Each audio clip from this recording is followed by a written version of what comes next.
Salut, c'était Voir, j'espère que tu vas bien. Aujourd'hui, je vais t'expliquer en une minute ce qu'il s'est passé dans la bande-annonce de la semaine. Alors reste bien jusqu'à la fin pour être au courant de tout. On tenait également à rappeler à toutes celles et ceux qui ne le savaient pas encore, vous disposez d'un lien vers la bande-annonce officielle d'Ici Tout Commence juste sous cette vidéo dans la description. Alors n'hésitez pas à aller voir juste après cette vidéo. Sachez aussi que nous avons ouvert une page Tipeee que vous pouvez dès à présent retrouver dans la description si vous souhaitez soutenir notre média. C'est parti.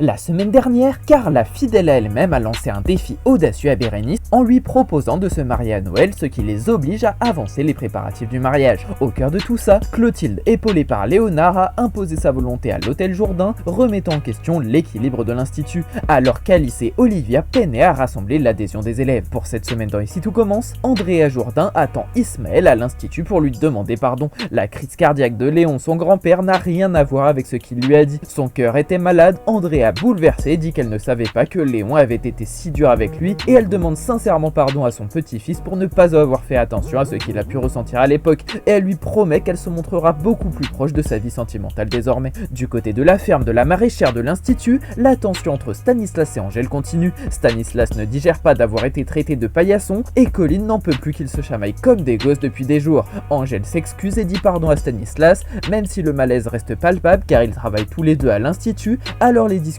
autour du budget de l'école continueront malgré tout. Puis Zoé Lano vient voir Bianca Roma pour savoir comment elle va depuis qu'elle a appris la vérité à propos de la sexualité de son ex-copain Ismaël. Bianca lui répond qu'elle se sent comme une moins que rien, elle a honte de ne pas avoir capté qu'Ismaël était gay et de s'être à ce point trompée sur lui. Mais heureusement, la sœur de Lionel trouve les bons mots et les deux jeunes femmes pourraient bien finir par devenir de très bonnes amies. La vidéo explicative est terminée, j'espère qu'elle t'a plu, si c'est le cas n'hésite pas à liker éventuellement à t'abonner pour suivre les prochaines vidéos. Salut!